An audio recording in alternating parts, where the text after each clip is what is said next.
De hoy.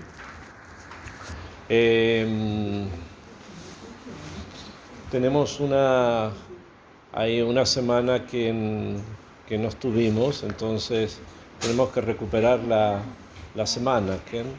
El UL son 4 semanas, el mes, entonces es importante conectarse con las energías desde antes.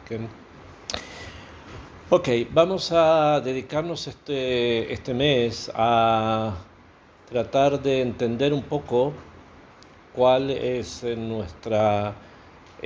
cómo nos vamos a encontrar nosotros de pie frente a el mes de Elul y cuáles son las características que vamos a tener que desarrollar para ir en estos días, en estos momentos especiales que son este mes, el mes de Elul, después Rosh Hashanah, Yom Kippur, Sukkot.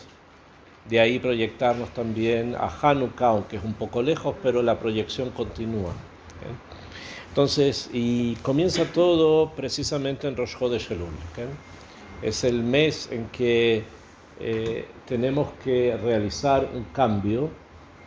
Este cambio lo conocemos con la palabra de Teshuvah, que se realiza a través de el sendero de la Slijá.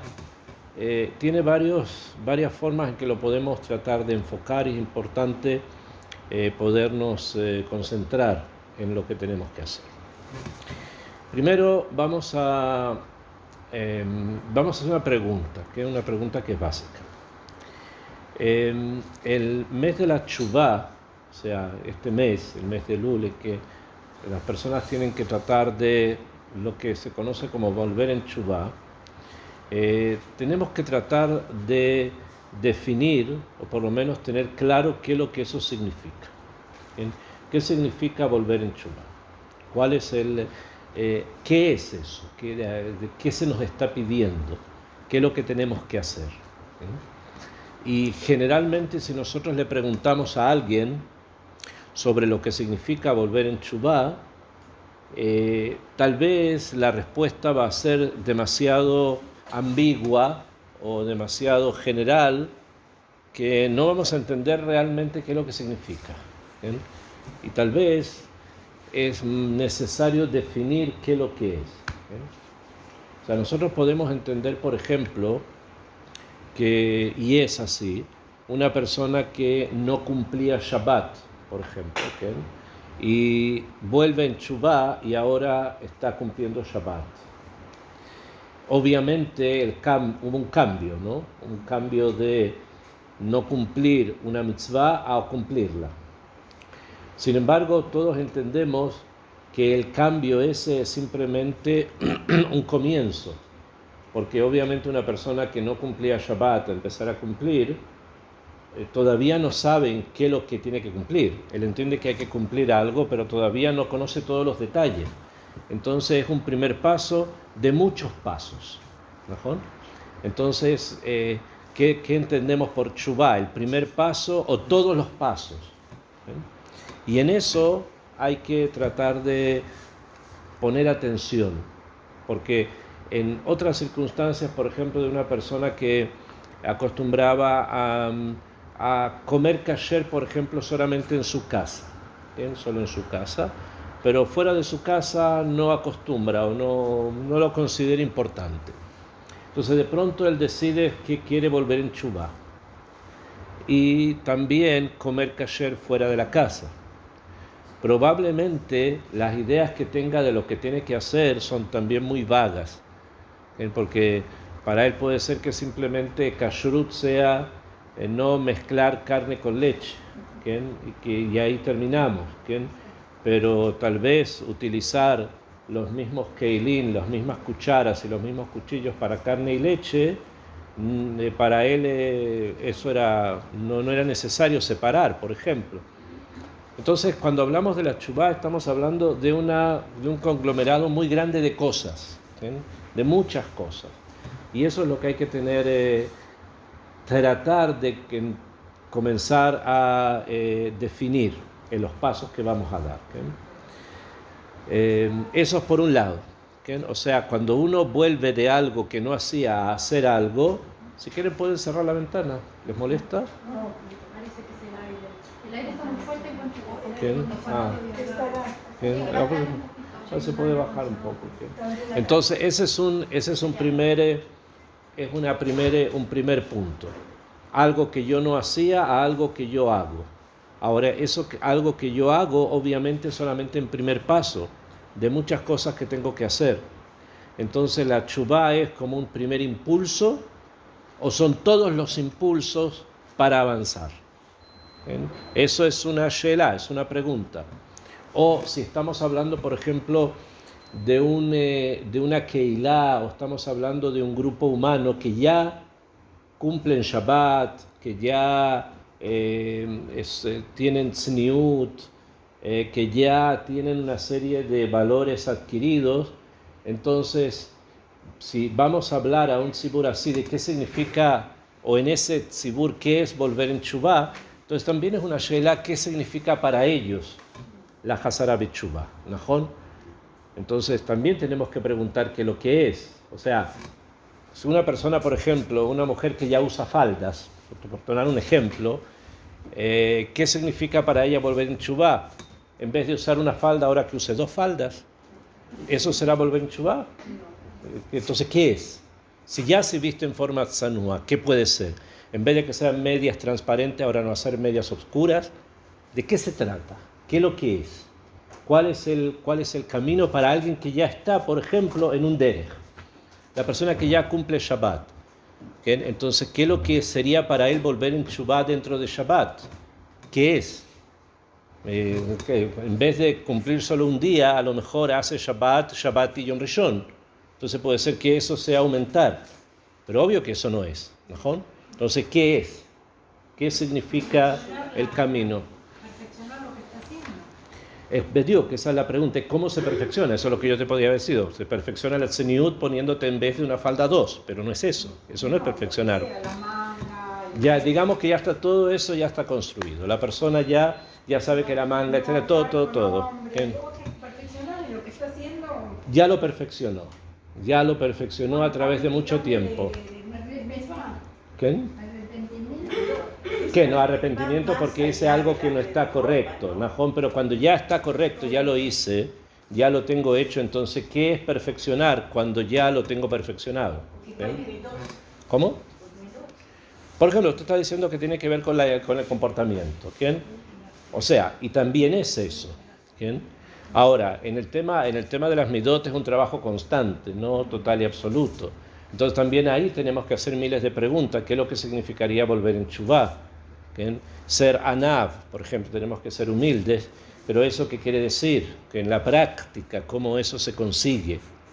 ¿Cómo lo tengo que realizar para ser una persona que realmente sea humilde? O una persona, por ejemplo, que no se enoje. ¿Qué es lo que tengo que hacer para no enojarme? No enojarte, sí, pero ¿cómo se hace eso en la práctica? Y si siempre tengo que hacerlo o no tengo que hacerlo. O cuál es el límite entre el enojo y la gvurá que tengo que tener para realizar ciertas cosas, etcétera, etcétera. O sea, si nos damos cuenta, el concepto de teshuvá es un concepto muy amplio que embarca muchas cosas y que muchas veces no conocemos realmente los detalles o las definiciones exactas de cada una de esas cosas. Entonces, vamos a comenzar a tratar de entender lo que significa esto, qué es lo que es esto y cómo nos podemos, shalom, cómo podemos estructurarlo para que este mes, del cual ya llevamos una semana, estamos en la segunda semana, que son 4 arcos, 4 puertas, ya una supuestamente ya pasamos, ahora tengo que pasar a la segunda puerta, la que estamos ahora. Entonces, algo tenemos que hacer y algo tenemos que construir. Para eso vamos a comenzar con una idea. Vamos a comenzar con una idea que está presente en la construcción del primer Bet HaMikdash, del primer templo. El primer Bet HaMikdash lo construyó Shlomo HaMelech, el rey Shlomo, por orden de Akadosh Baruj Hu, que le había revelado a David, su padre, un lugar especial en el que ese templo tenía que ser construido, que es el lugar donde había sido la Akedah de Yitzhak, en un monte especial que hasta ese momento estaba incógnito, no se conocía. ¿Bien? Y por una serie de cosas David supo qué lugar era, y comienza ahí la base de algo que él no termina por los motivos que David tuvo para no terminarlos, y lo continúa Shlomo, y Shlomo termina de construir el templo. Dentro del edificio del Bet HaMikdash, del primer Bet HaMikdash, se ubicaron diferentes objetos. Nosotros ya eso lo conocemos del Mishkan, de la Torá. El Aron Abrit, la Menorá, Shulchan Apanim, el Mizbeach del Ketoret, el Mizbeach de los animales. Son cosas que las conocemos porque las hemos escuchado en la Torá. Hubo, sin embargo, algo que el rey Shlomo agregó. Varias cosas él agregó. ¿Okay? En el Kodesh HaKodashim, además de los querubines que estaban sobre el arca, que había sido fabricada por Betzalel, Shlomo ubica ahí dos ángeles gigantes dentro del Kodesh HaKodashim, muy grandes, dos ángeles enormes. Shlomo no puso solo una menorá, sino que hubieron 10 menorá, 10 menorot y 10 mesas. 10 mesas del Shulchan Apanim, donde se cambiaba el pan cada semana en 10 de estas mesas. Eso es en el primer templo. Y eso es dentro del edificio. Afuera del edificio, Shlomo recibió la orden de Hashem por una Megilá. O sea, había una especie de texto que Hashem le había entregado a Moshe en el monte Sinaí, junto con las Lujot Abrit y otras cosas más. Akadosh Baruj Hu le entrega a Moshe diferentes documentos. Y uno de estos documentos se llama Megilat HaMikdash. Se llama la Megilá del Mikdash, donde está escrito las cosas que tiene que tener el Bet HaMikdash, las medidas, etc. Se llama Megilat HaMikdash. Y Moshe la entregó a Yoshua, Yoshua la entregó a los Kenim la entregaron a los Nevi'im. El último de los Nevi'im, o sea, uno de los grandes Nevi'im fue Shmuel. Shmuel se la entregó a David, David se la entregó a Shlomo. Y en esta Megilá, una de las cosas que había que construir en el Bet HaMikdash era, en la parte de afuera, en el patio, había que hacer un mar, Yam, había que hacer un mar. ¿Bien? Y esto es lo que se conoce como el Yam Shel Shlomo, el mar de Shlomo. Bien, había que hacer un mar. Mar en hebreo se dice Yam, como ustedes saben, ¿no? Yud Mem. La letra Mem en hebreo, ustedes saben, vale 40, ¿no? Vale 40. Y la letra Yod vale 10.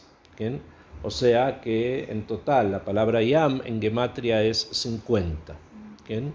50 es un número que simboliza la cumbre del conocimiento humano. O sea, el conocimiento humano puede llegar hasta el nivel número 50, de lo que se llaman Sha'arei Binah. Hay 50 puertas de conocimiento. Eso quiere decir que un ser humano puede alcanzar hasta el número 50 de la perfección de la Binah. A ese solo llega Shlomo, solo llegó Shlomo. Y como referente a esas 50 Sha'arei Binah, entonces se construye en el patio del templo, se construye el Yam, el mar. Y el Tanaj dice así, el Naví trae lo siguiente y dice así: Vayaaz et Ayam, y hizo el mar.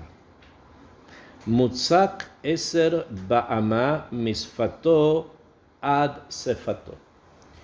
Hay que estar un poco familiarizado con la forma. Una vez que se lee, cuando uno lee bastante el Naví, se va a familiarizar con la forma en que se escriben las descripciones que son geométricas o las descripciones que son arquitectónicas. Hoy día nosotros hablamos distinto, entonces a veces nos suena un poco raro cómo está escrito porque no se entiende tan directamente, pero es por la forma que tienen de escribir, pero está claro, está muy muy claro, no hay ninguna cosa oculta en el pshat. Y dice entonces que hizo el mar mutzak, o sea, hecho con un material estable, mutzak, Eser Ba'ama, que tenía 10 amot, misfato ad sfato, o sea, que tenía 10 codos de una punta a otra, o sea, lo que hoy día nosotros conocemos con la palabra de diámetro, o sea, el diámetro era 10, no la circunferencia, el diámetro. ¿Okay? Entonces el diámetro era 10 codos. ¿Me entienden lo que estoy diciendo? 10 codos. ¿Okay? Agol, pero era redondo. El mar era redondo. Saviv, alrededor. Behamesh be'amá komato. Y tenía una altura, o sea, este círculo tenía una altura de 5 codos. O sea, más o menos 2,5 metros. Quiere decir que era como una especie de piscina redonda de 2,5 metros de alto que tenía un diámetro de 10 codos. De comato, dijimos, bekav, y había un kav quiere decir la circunferencia, la llama el Naví kav, línea, la llama línea a la circunferencia. Y cuando escribe la palabra kav, en el Naví hay un secreto, porque se escribe realmente kav con hei, kuv vav hei, pero se lee como si no estuviese la hei, y solamente se lee kuv vav. ¿Me siguen hasta acá? O sea, está escrito kave, keilu, kuv vav hei, pero cuando se lee kav, que es la palabra que ustedes conocen para líneas, hoy día se ocupa para otras cosas, ¿no? Entonces, el kav, que es la circunferencia, tenía shloshim ba'ama, tenía 30 amot. O sea, la circunferencia eran 30 amot, ¿ken? Lo que rodeaba, y el diámetro eran 10. ¿Ceder? Eso es lo que dice el Naví. Yasov oto saviv, y era redondo, o sea, era algo redondo. Upekain mitachat lisfato, y el círculo esta piscina así, tenía dibujados pekaim, tenía dibujado como esferas. Había como unas esferas, unas esferas en forma de pumpkin, de zapallo, de calabazas. Eran unas esferas que tenían forma de calabaza, dibujadas alrededor. Y acá no está escrito, pero en Divrei Hayamim dice que en la mitad de las calabazas estas que estaban dibujados alrededor de la piscina había la figura de un toro. Entonces dentro de las calabazas se veía un toro en cada una de las calabazas. Supongo que conocen de qué estoy hablando, es algo bien conocido esto, ¿qué? Upekaim, entonces las calabazas, mitachat lisfató, debajo de la línea esta, Saviv sobevimotó, alrededor se rodeaban, Eser ba'ama, y debajo de esto había debajo de la piscina, estaba la piscina puesta sobre un cuadrado de 10 sobre 10. ¿Ok? O sea, estaba la piscina redonda, 30 tenía de circunferencia y 10 de diámetro, y esta piscina estaba puesta sobre un cuadrado de 10 amot por 10 amot. ¿Okay? ¿Cuánto qué? 5 amot, 2,5 metros de profundidad. ¿Bien? Y después esto terminaba en un cuadrado, una plataforma que tenía 10 por 10, porque 10 es el diámetro. Entonces daba justo que si se miraba de arriba hubieran visto un cuadrado y dentro del cuadrado un círculo. ¿Bien? Mekifim et hayam saviv shnei turim upekaim yetzukin beyetzikato. Y los zapallos estos con las caras de los toros estaban dibujados allí, en el círculo en la piscina, en dos filas, una fila arriba y una fila abajo. ¿Bien? As Omed al Shnei Asar Bakar, y todo este engranaje estaba puesto sobre 12 toros. Como era un cuadrado, entonces en una parte del cuadrado habían 3 toros, después 3, y al final eran total 12 toros que había. ¿Okay? O sea que era una mesa puesta sobre 12 toros. ¿Quién? Una Najón. plataforma. Y Una plataforma y sobre eso estaba la piscina. Najón. Sobre los 12 toros, Neeser Bakar, Shalosha Ponim Tzafona, 3 toros miraban al norte, Shlosha Ponim Yama, 3 miraban hacia el mar, o sea, hacia el occidente, Shlosha Ponim Nekva, 3 miraban hacia el sur, Shlosha Ponim Mizraha, y 3 miraban hacia el oriente. Beayam alehen milemala, y el yam, o sea, la piscina esta sobre ellos arriba. Bekola joreigen beita, y estaba todo esto dentro de la casa. Beobio tefa josefato que maase sefatkos reperach shosham alpain bat yachil. Ahora dice la cantidad de agua que esto contenía. ¿Okay? Ese es, digamos, el yam. Eso se llama el yam de Shlomo. ¿Okay? Claro, bastante pashut, ¿no? Akshav, esta idea, la idea del yam, se explica en el templo como una forma de representar el mundo espacial, de representar el mundo del espacio, porque los 12 toros representaban a las constelaciones, el círculo representaba al círculo de las energías que las constelaciones provocan, y por eso que las constelaciones van encerrando circularmente a las personas dentro de esas energías.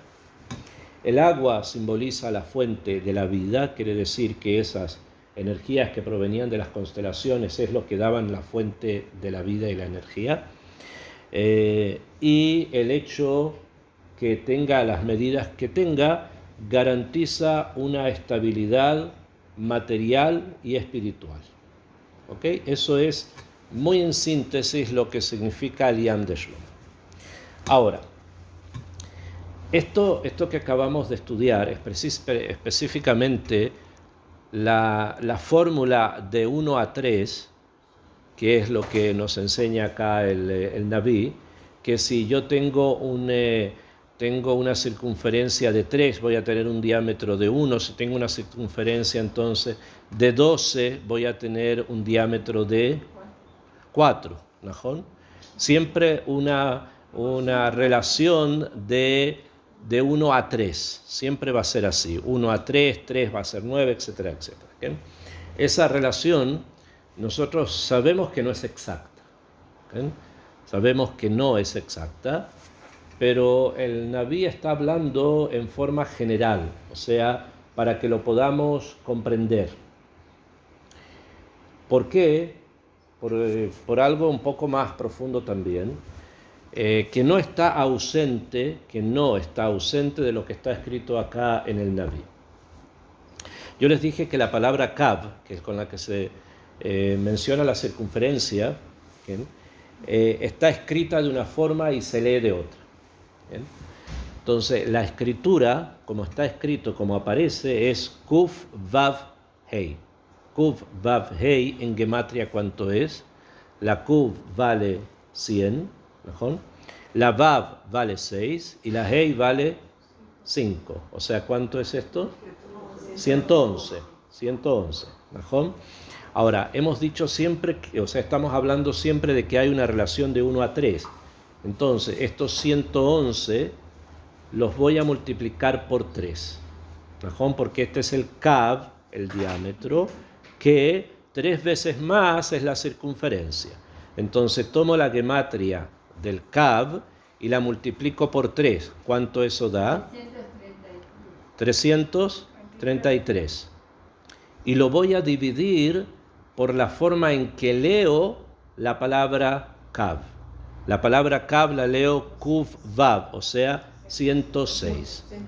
Entonces, 333 dividido en 106, ¿cuánto es? Para aquellas que son buenas para las matemáticas. ¿Qué? Puedes sacar en el teléfono. No, creo que lo descubran ustedes, no yo.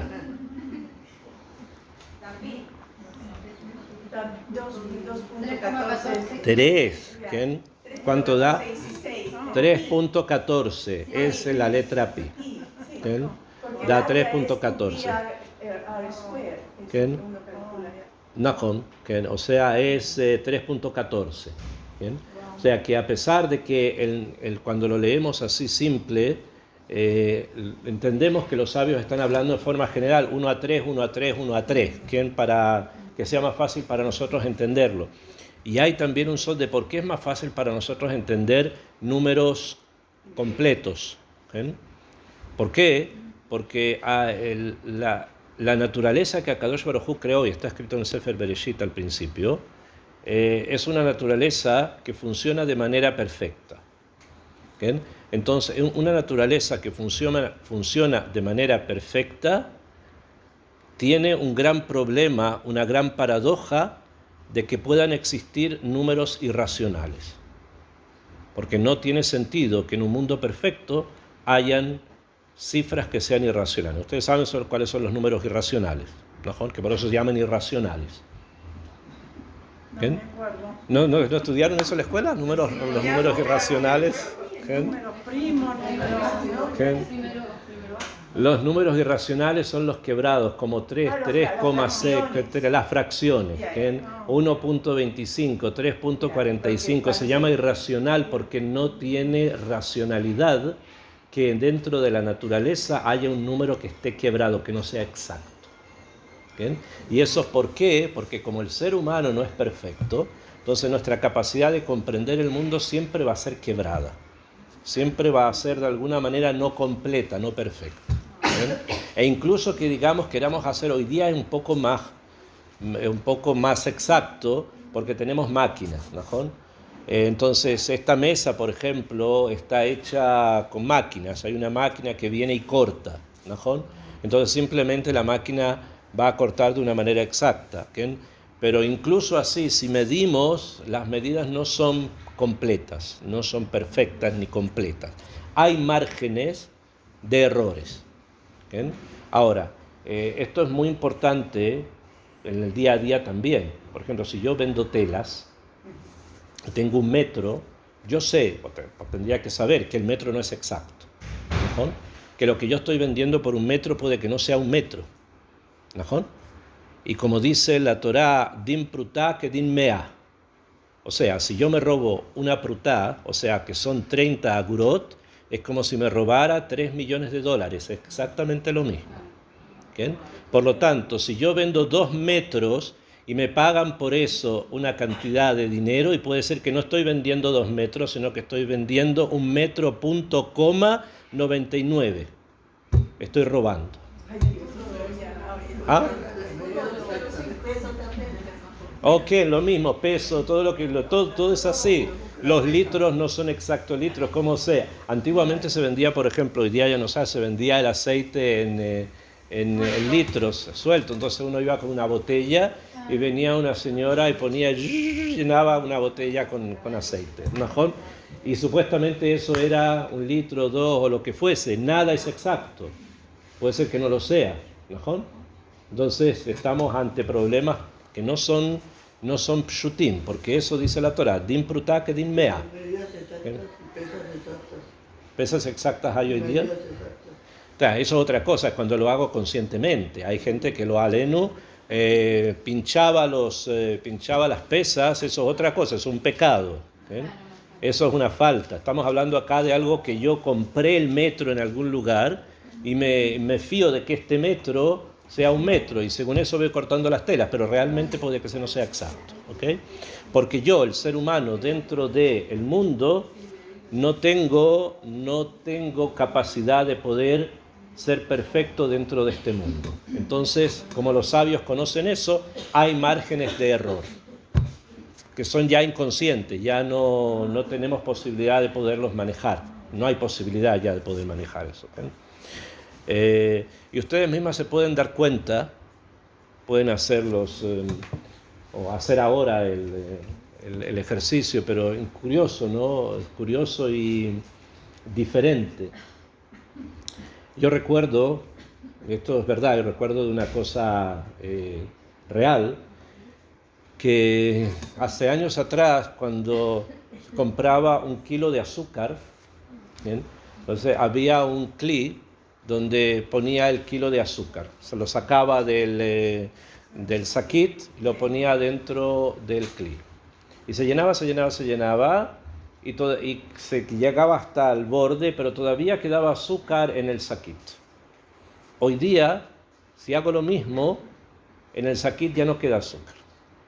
Eso quiere decir que están poniendo menos azúcar en el saquit. ¿No? Obvio, ¿okay? Porque tendría que quedar, pero ya no queda. ¿Okay? Y estamos hablando de un lapso de 5 años. ¿Okay?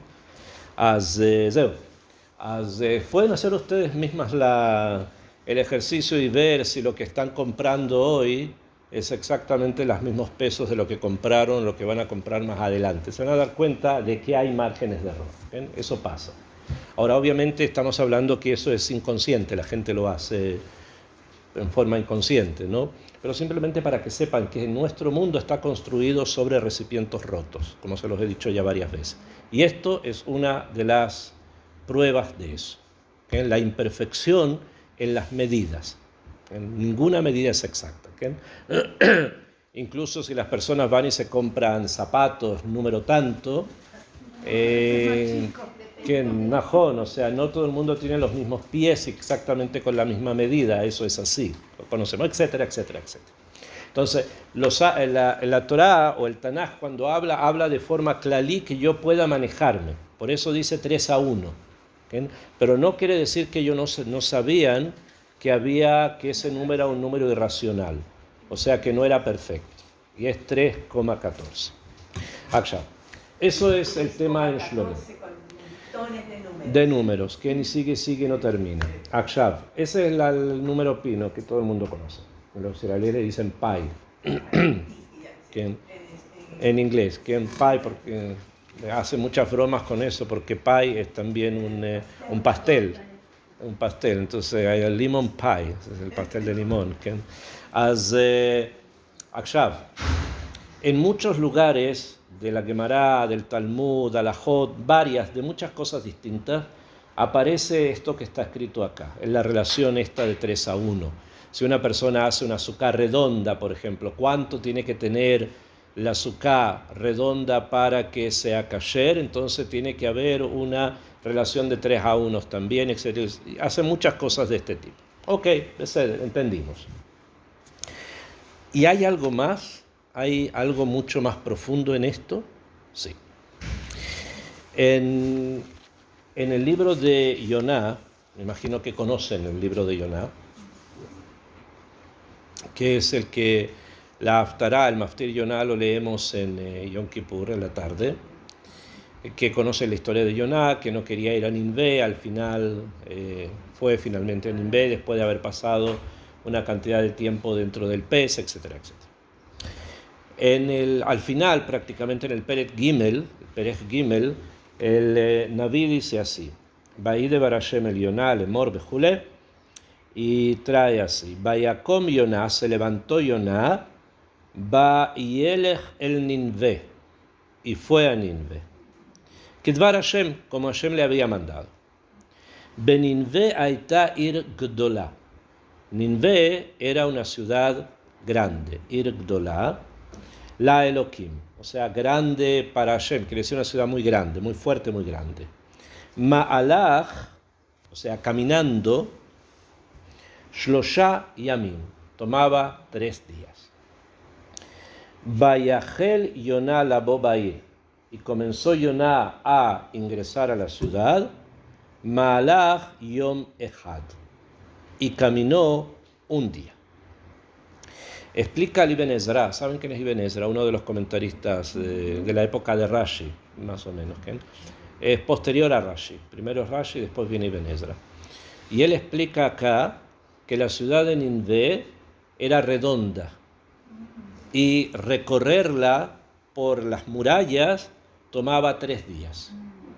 Pero recorrerla de una punta a otra tomaba un día, que fue lo que Yoná hizo. O sea, volvemos a encontrar otra vez el mismo mar de Shlomo, pero esta vez en la ciudad de Nínive. ¿Y qué fue lo que dice? Vaikra Bayomer, y ahí viene Yoná y dice, Od Arbaim Yom Beninbene Pajet. Otros 40 días y Nínive desaparece. ¿Okay? O sea, si no vuelven en Teshuvá, no hay Nínive. ¿Okay? O sea, si no vuelven en Teshuvá, no hay círculo, no hay circunferencia, no hay diámetro, no hay mar, no hay nada. ¿Me comprenden? Acá nosotros vemos en el libro de Yoná la kavaná final de lo que fue la construcción del mar de Shlomo. El mar de Shlomo describe nuestra realidad. Dice Yoná, si no vuelven en Teshuvá en 40 días, Rosh Chodesh Elul hasta Yom Kippur, que es donde se lee esto, no hay nada, se destruye todo. Entonces, de ahí entendemos que la idea esta del círculo con el diámetro representa al ser humano, es la imagen de nosotros. Somos nosotros los que estamos representados en la imagen del círculo con el diámetro. ¿Por qué? Y acá viene el punto que los sabios han abierto. No se olviden, 40 días, que son los 40 días de Rosh Chodesh Elul hasta Yom Kippur son 40 días, ¿no? Los 30 días de Elul más los 10 días de Yom Kippur. El número no está tomado al azar. Hay acá una descripción de algo profundo. Y dice Ibn Ezra, no se olviden, la ciudad de Nínive era redonda, demoraba 3 días en recorrerla y un día de punta a punta, el diámetro era un día. Y si en 40 días ustedes no vuelven en Teshuvá, esa proporción va a desaparecer. O sea, esa proporción somos nosotros. Desaparecemos si no volvemos en Teshuvá. La gente de Nínive volvió en Teshuvá y eso continuó. Después pasaron otras cosas, pero continuó. ¿De qué está hablando? ¿A qué se refiere? Entonces explican los Jajamín lo siguiente. Cada persona, cada uno de nosotros, es como si fuésemos un círculo. En ese círculo hay muchas cosas, muchísimas cosas dentro del círculo. Pero de todas las cosas que hay dentro del círculo, solamente 1/3 nosotros reconocemos o nosotros estamos conscientes de ello. Los otros 3 puntos son un inconsciente. No sabemos que están allí y no sabemos que también somos nosotros. Nuestro trabajo, y ese va a ser el punto, es que la Hazará B'Teshuvá es poder descubrir los otros 3 espacios que están ahora cerrados, que están ahora ocultos. ¿Quién? Uno sabemos, ¿quién? Y quedan, lo que pasa es que son 3, ¿quién? Uno sabemos y 2 están ocultos, ¿quién? 2 están ocultos, ¿quién? Entonces, 1 nosotros conocemos y 2 están ocultos. Y la teshuvá corresponde precisamente en eso, en descubrir aquello que está oculto. Lo que en psicología se llama inconsciente. ¿Okay? Hay un inconsciente, algo que nosotros somos, pero que no estamos tan conscientes que somos. Y es por eso que a veces pasan cosas que la persona, por ejemplo, puede estudiar midot, estudia Mesirat Yesharim, estudia este libro, estudia el otro, escuchó charlas, etc. Va en el auto en la calle y ve que hay un pecá que empieza a tocar la bocina con desesperación. ¿Ven? No, ¿y dónde quedó el musar? ¿Y dónde quedó los shurim que escuchaste? ¿Dónde quedó todo eso? Si sabes que todo va minashama, entonces ¿para qué empezaste a tocar la bocina? Por más que la toques, primero no va a adelantar nada. Es una de las grandes cosas que tiene el inconsciente, que salta por donde ni siquiera nos hemos dado cuenta que podría saltar. Y eso es otro de los puntos en los que Hazal dicen que vivimos en un mundo construido sobre recipientes rotos. Pero no nos damos cuenta que el recipiente está roto. Pensamos que está completo, pero no lo está. Decimos que queremos que somos así o pensamos que somos de esta o cual forma y de pronto en el maíz, los que nacen en el momento, pasó otra cosa. Bueno, pero lo que estudiaste, lo que pensaste, lo que hiciste, ¿no? ¿Dónde quedó? Cosas pequeñas a cosas más grandes también. De pronto, nada. ¿Por qué? ¿Qué fue lo que pasó? Bueno, ese conocimiento de nosotros es la primera puerta para la tshuva. O sea, necesitamos conocer qué es lo que hay dentro de nuestro círculo.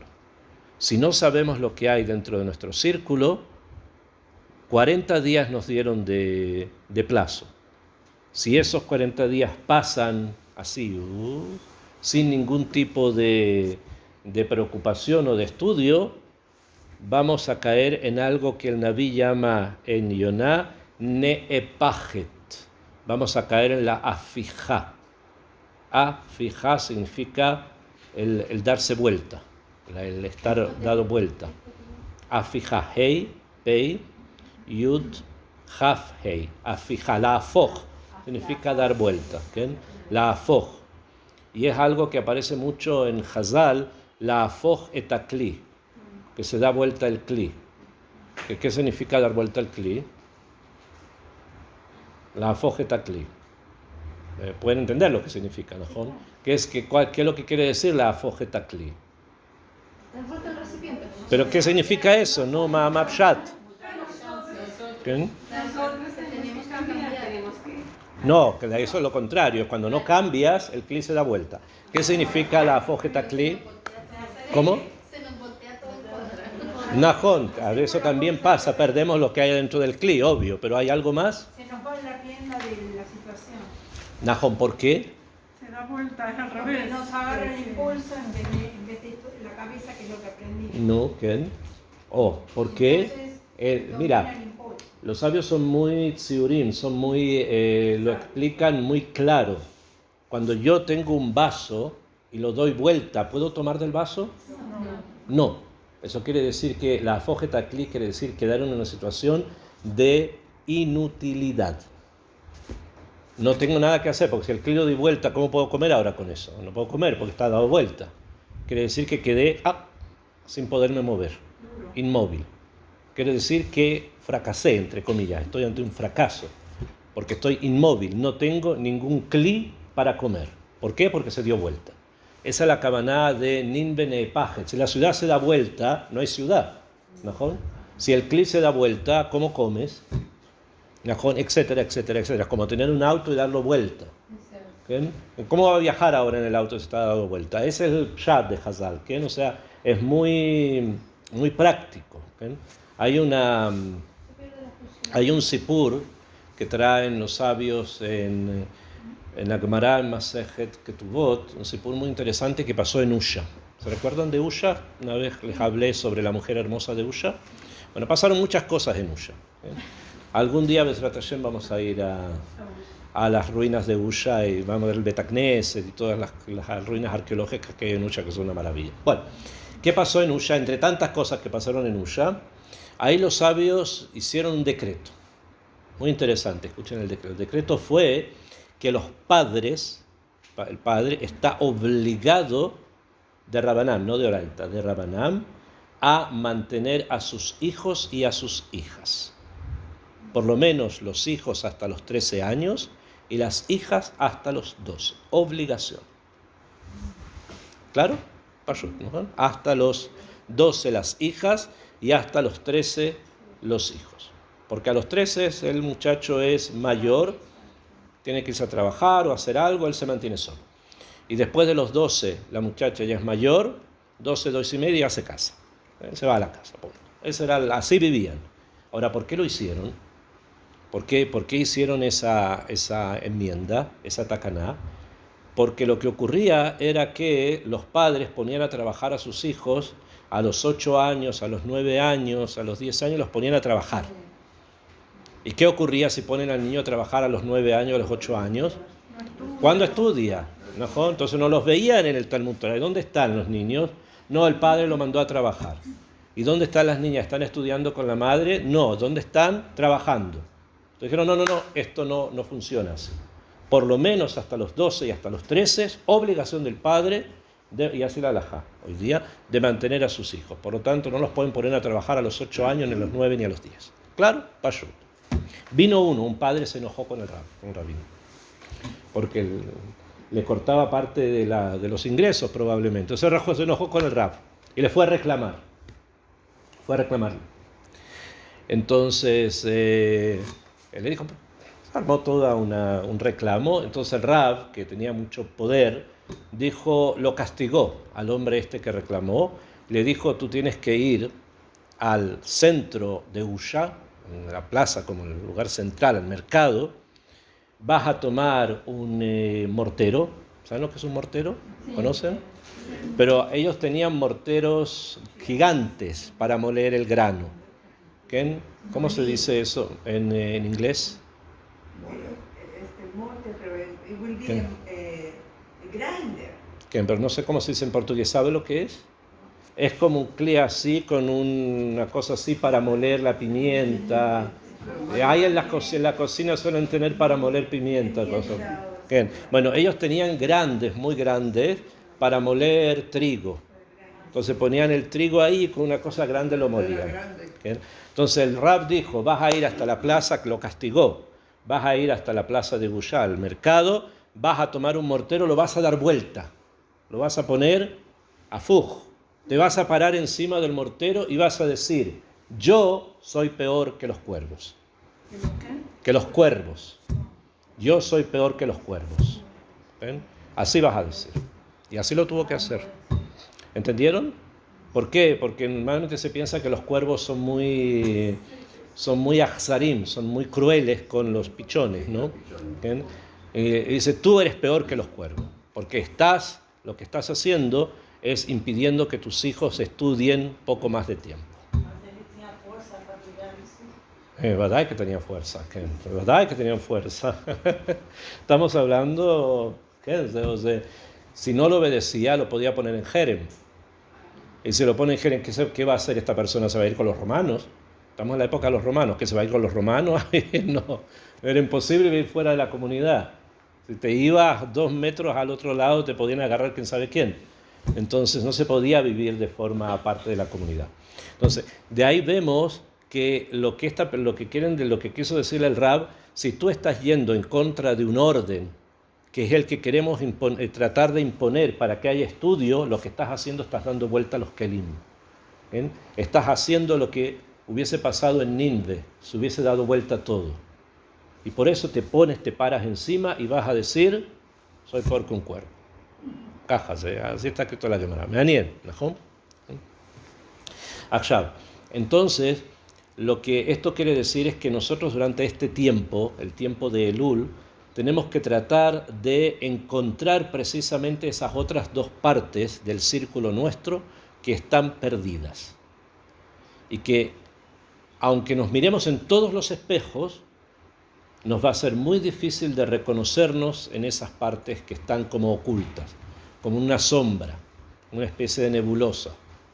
Difícil va a ser reconocernos, porque tenemos una imagen de nosotros que es solamente el diámetro, el diámetro, el 1, nada más eso.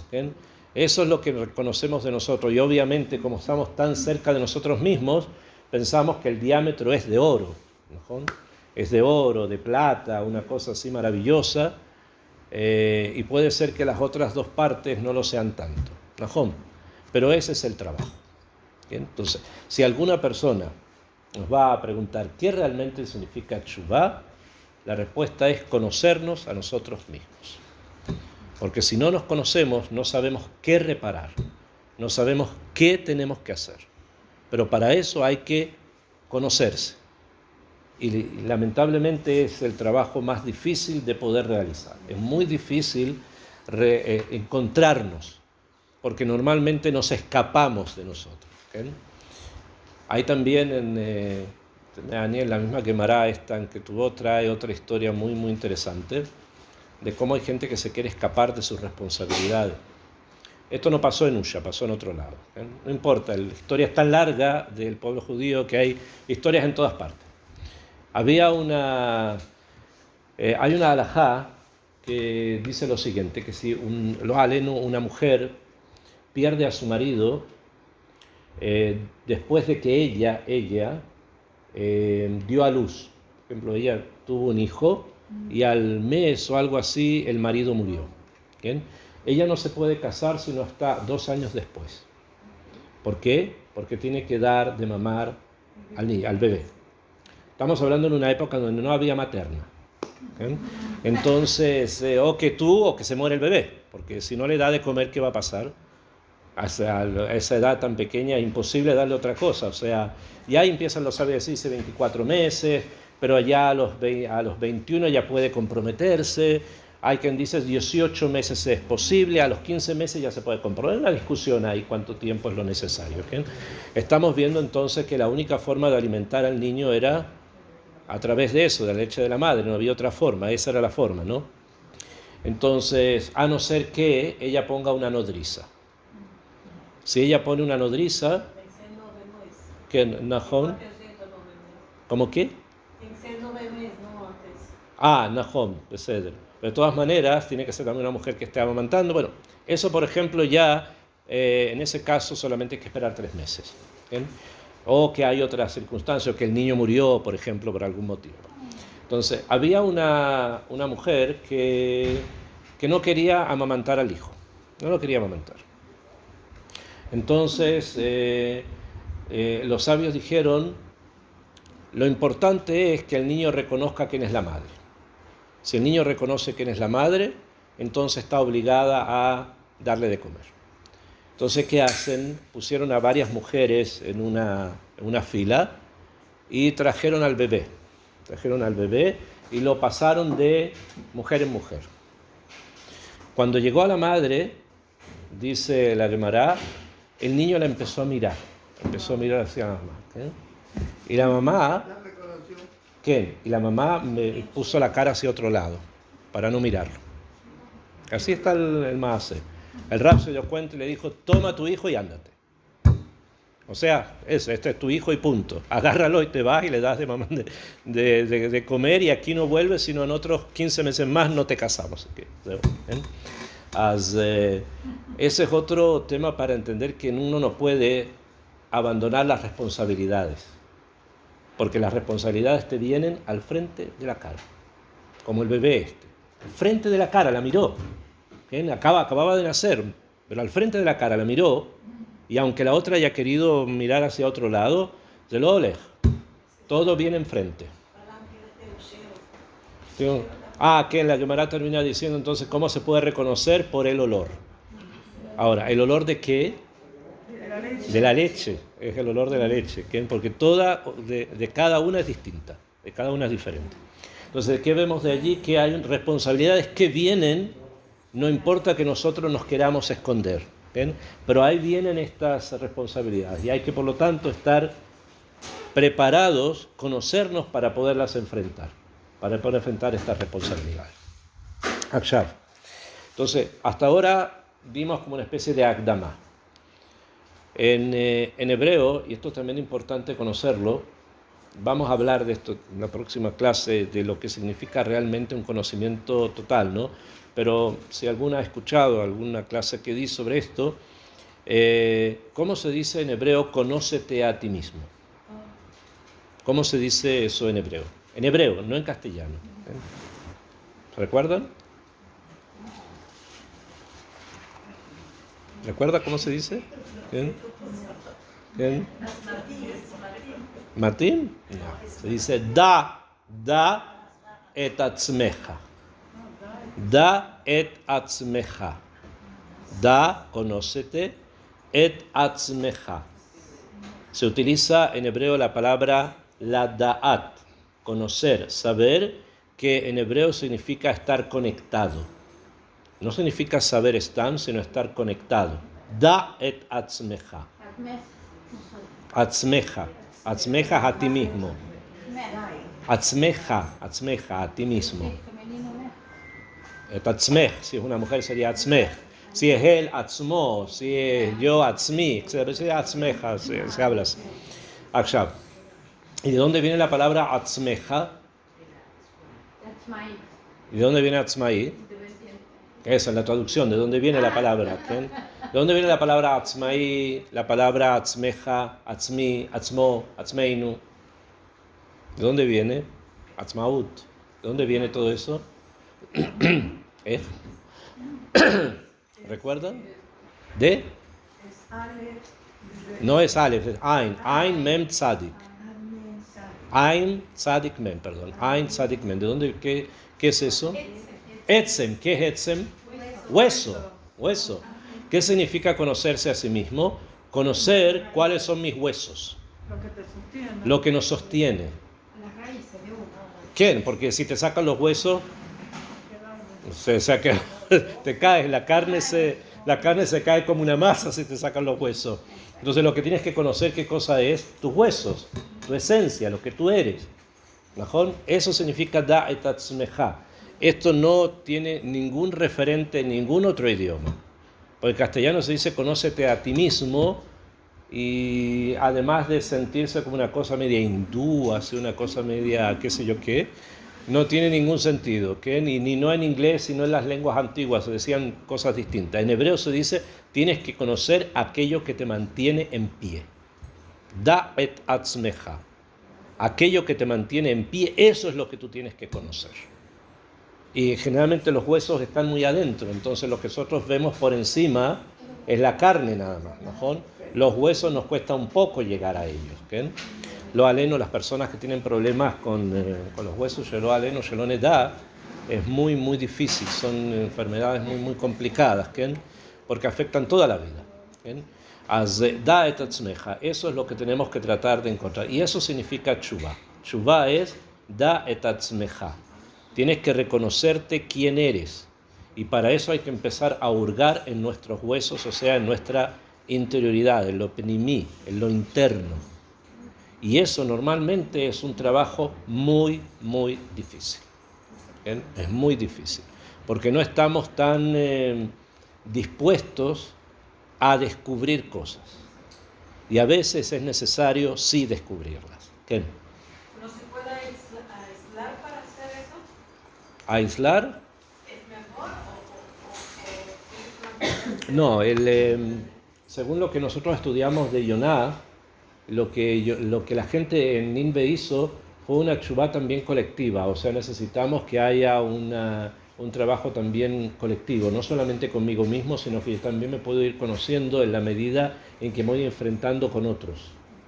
En la vida con los demás también voy conociendo ciertas cosas, ¿sí? Y cuanto más personas yo pueda reconocer al lado mío, más me puedo empezar a dar cuenta qué cosas son las que en mí no están todavía bien.